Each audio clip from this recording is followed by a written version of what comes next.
देखिए, आज हम बात करेंगे पुलिस कांस्टेबल भर्ती परीक्षा की विज्ञप्ति के बारे में। इस भर्ती में क्या-क्या एलिजिबिलिटी है और क्या-क्या और कितनी-कितनी पोस्ट कहाँ से है, किस यूनिट से है, इन सभी बातों की हम चर्चा करेंगे तथा इसमें सिलेक्शन का क्या प्रोसेस है। बाहरी बातों को छोड़ के हम इस विज्ञप्ति पे आएंगे और विज्ञप्ति के अकॉर्डिंग सब कुछ बातों को क्लियर करेंगे। देखिए, सबसे पहले तो इस बात पे चर्चा करेंगे जो इस विज्ञप्ति में भी दिया गया है कि सीईटी कॉमन एलिजिबिलिटी टेस्ट जो हाल ही में राजस्थान सरकार ने लिया था, उसी के अकॉर्डिंग ये भर्ती डाली गई है। तो उस भर्ती में पहली बात तो ये है कि सीईटी का मतलब ये है कि उसमें 40% अंक 40% अंक तो जनरल के लिए क्राइटेरिया रखा गया था। तो सामान्य पिछड़ा वर्ग ओबीसी, अति पिछड़ा वर्ग एमबीसी, आर्थिक रूप से कमज़ोर ईडब्ल्यूएस, इन कैटेगरी के लिए 40% अंक निर्धारित करना आवश्यक है। तो इसके लिए 40% का मतलब है कि 300 में से 120 अंक जिसके आ रहे हैं वो इस फॉर्म अप्लाई कर सकता है। अभी तो बात यही है कि वो फॉर्म अप्लाई कर सकता है। उसके बाद एससी एसटी की बात करें तो 108 अंक यानी कि 36%, और उसके बाद ट्राइबल सब प्लान एरिया टीएसपी जो क्षेत्र है उसके लिए 90 अंक यानी 30%। तो देखिए, सीईटी के लिए अभी तक इतनी बात है कि जिसके सीईटी में ये शर्तें जो पूरी कर रहा है वो फॉर्म भर सकता है पुलिस के लिए। हालांकि भर ही सकता है, लेकिन जो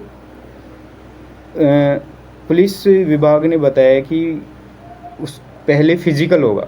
तो देखिए, सीईटी में आप फॉर्म भर सकते हैं, 40% हैं, 36% हैं, 30% है, लेकिन बुलाएंगे उनको फिजिकल के लिए जो 15 गुना में मेरिट को पार करेगा। 15 गुना का मतलब ये है कि हम यूनिट वाइज इसके जो वैकेंसीज हैं उनकी बात करेंगे। यूनिट वाइज जो वैकेंसी है, जिसमें जिस कैटेगरी की वैकेंसी है उसके 15 गुना बुलाएंगे।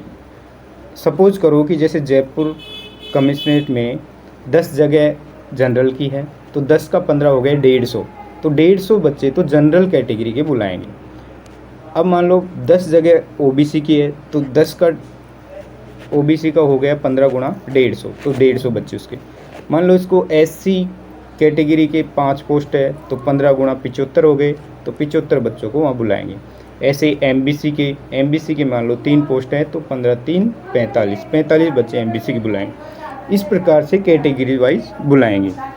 ऐसा नहीं है कि 40% मार्क्स आ रहे हैं तो अपने को फिजिकल के लिए बुलाएंगे, नहीं, उसके लिए मेरिट निर्धारित होगी, फिर उसके हिसाब से वो बुलाएंगे। फिर जैसे ही फिजिकल होगा उसके बाद मेन एग्ज़ाम होगा सीबीटी, जो कंप्यूटर बेस्ड टेस्ट है। कंप्यूटर बेस्ड टेस्ट एक ही दिन होने की संभावना है, क्योंकि जैसे अगर इन पोस्टों का कैलकुलेशन लगाए तो 15 गुना देखा जाए इन पोस्टों का, तो लगभग 56 या 55 हज़ार के करीब होता है।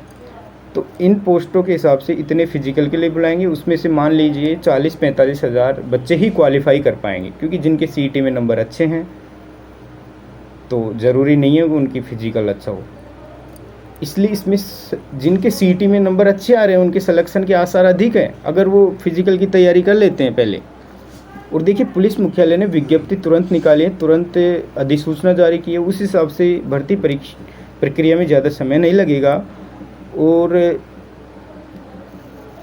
अक्टूबर तक फिजिकल हो जाएगा इसका, ठीक है। वैसे ही हम आगे, जैसे हम भर्ती प्रक्रिया की आगे बात करें तो देखो, भर्ती प्रक्रिया में आवेदन करने की प्रक्रिया वही है जो हर एग्ज़ाम में है। ओटीआर, पहले 1 टाइम रजिस्ट्रेशन करना होगा। 1 टाइम रजिस्ट्रेशन करने के बाद आपके सीईटी के मार्क्स पूछे जाएंगे। मार्क्स की तो ज़रूरत नहीं है उसमें उसके रजिस्ट्रेशन नंबर पूछे जाएंगे। उसी के आधार पे आगे फॉर्म सबमिट होगा।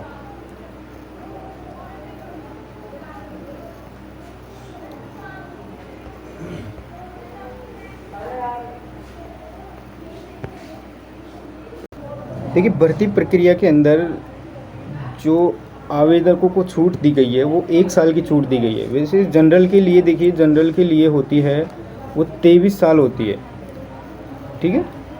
तो उस 23 साल में 1 वर्ष का शीतलन किया गया है। इसका मतलब ये है कि एक साल के लिए छूट दी गई है।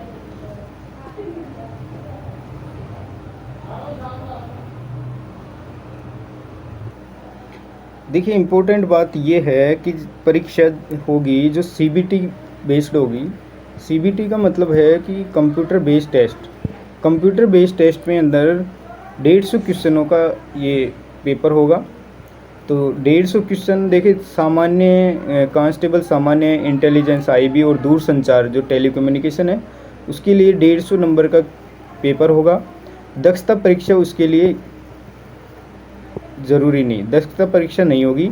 और 20 अंक उनको मिलेंगे जो विशेष योग्यता, एनसीसी हो, होमगार्ड में नौकरी कर रहा हो, पुलिस संबंधी कोई भी डिग्री डिप्लोमा कर रखा हो, अगर वो प्रमाण पत्र है तो 20 अंक उसके। यानी कि कुल मिला के बात ये है कि कांस्टेबल, सामान्य इंटेलिजेंस, पुलिस, दूरसंचार विभाग के लिए 170 अंक के आधार पे मेरिट निकलेगी। ऐसे ही देखिए कांस्टेबल, घुड़सवार, चालक और श्वान दल, इनके लिए 150 नंबर का सामान्य वही पेपर होगा। 30 अंक दक्षता होगा इसका।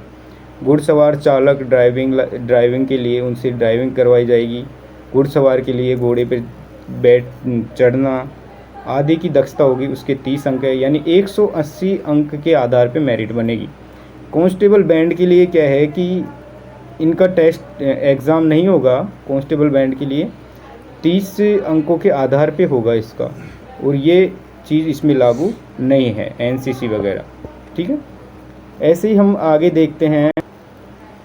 तो देखिए शारीरिक दक्षता परीक्षा, फिजिकल एफिशिएंसी टेस्ट है। वो देखिए आवेदकों में से संबंधित जिला यूनिट की पदवार, वर्गकार, महिला पुरुष की विज्ञप्ति रिक्तियों के अनुसार वरीयता। अब देखिए वही बात आ गई, ये कम्प्लीटली, जैसे मान लो कि अपने 3300-3400 पोस्ट है, उसके 15 गुना नहीं बुलाएंगे, इस हिसाब से नहीं होगा। इसमें ये होगा जिस यूनिट, जिस जिले में जितने पद हैं, पुरुषों के अलग, महिलाओं के अलग, उसके 15 गुना। मैंने आपको बताया था कि मान लो कि जयपुर कम्युनिस्टेट की बात कर रहे हैं हम, तो जयपुर में मान लो कि जनरल के 10 पोस्ट हैं, ये तो जनरल की हो गई। ऐसे अगर एमबीसी की देखें तो 5 पोस्ट हैं, ओबीसी की अगर मान लो 10 पोस्ट हैं, और अगर एससी एसटी की 3 पोस्ट हैं, तो जनरल की 15 गुना मतलब 150 बच्चे। इसमें एमबीसी के 5 पोस्ट है तो 5 का 15 गुना 75। और ऐसे ही मान लो ओबीसी के 10 पोस्ट हैं तो उनके लिए 150, ऐसे बच्चे बुलाएंगे वो। महिलाओं के अगर मान लो कहीं से 2 पोस्ट हैं तो उसका 15 गुना 30 स्टूडेंटों को बुलाएंगे वो। किसके लिए? शारीरिक दक्षता के लिए, मतलब दौड़ के लिए। इस आधार पे ये सीटी काम आएगा। ऐसे नहीं है कि जिनके 40% उनको बुलाया जाए, नहीं, ऐसा नहीं है इसमें, ठीक है।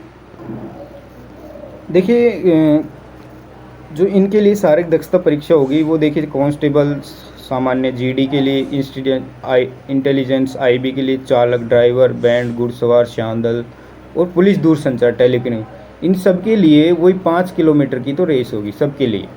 देखिए पुरुष 25 मिनट में कर सकता है, महिला 35 मिनट में, भूतपूर्व सैनिक जो रिटायरमेंट एक्स सर्विसमैन है वो 30 मिनट में, ट्राइबल सब प्लान क्षेत्र के अनुसूचित जाति, अनुसूचित जनजाति के ये 30 मिनट में कर सकते हैं, ओके। देखिए सीबीटी की बात करें हम, कंप्यूटर बेस्ड टेस्ट जो होगा वो 150 अंकों का होगा, पहले बात तो ये है, और सभी के लिए होगा। और 2 घंटे की अवधि मतलब 120 मिनट में 150 क्वेश्चनों को सोल्व करना होगा। प्रत्येक अंक क्वेश्चन 1 अंक का होगा। गलत उत्तर के लिए 25%। 25% का मतलब होगा 1/4, 1/4 होगा, ठीक है। ऐसे ही हम देखें सिलेबस की बात करें कि विवेचना एवं तार्किक योग्यता मतलब रीजनिंग, ये हो गई हमारी रीजनिंग। कंप्यूटर का सामान्य ज्ञान, कंप्यूटर, ये कितने क्वेश्चन आएंगे? 60 क्वेश्चन आएंगे। रीजनिंग और कंप्यूटर के 30-30 क्वेश्चन मिला के 60 क्वेश्चन आएंगे जो 60 नंबर के होंगे। ऐसे ही सामान्य ज्ञान, सामान्य विज्ञान, जनरल, जीके, जीएस एंड सामाजिक विज्ञान और समसामयिक विषय मतलब करंट अफेयर्स, और महिला एवं बाल बच्चों के अधिकार, उनके लिए राजस्थान सरकार द्वारा प्रचलित सरकारी योजनाएं, संस्थाओं से संबंधित में जानकारी, ये 45 अंक का होगा, ठीक है। मतलब देखा जाए तो राजस्थान के इतिहास, संस्कृति, कला, भूगोल और राजनीति, आर्थिक स्थिति, ये राजस्थान जीके है जो कंप्लीट हो गई। इसमें history, culture, geography and polity और इकोनॉमी। ये 45 क्वेश्चन आएंगे। इस प्रकार कुल मिला के 150 क्वेश्चनों का पेपर होगा। देखिए अब हम बात करेंगे पदों के बारे में कि किस यूनिट किस ज़िले से कितने पद हैं। देखिए अजमेर में जीडी के देखे जाएं तो टोटल जो पद हैं वो कितने हैं।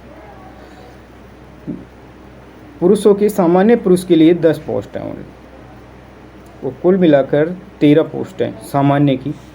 ऐसे ही अनुसूचित जाति और जनजाति एससी के लिए 12 पोस्ट हैं, एसटी के लिए 30 है, पिछड़ा वर्ग ईडब्ल्यूएस के लिए कुल 19 पोस्ट हैं, अति पिछड़ा वर्ग एमबीसी के लिए केवल 4 पोस्ट हैं और ईडब्ल्यूएस के लिए 7 पोस्ट हैं।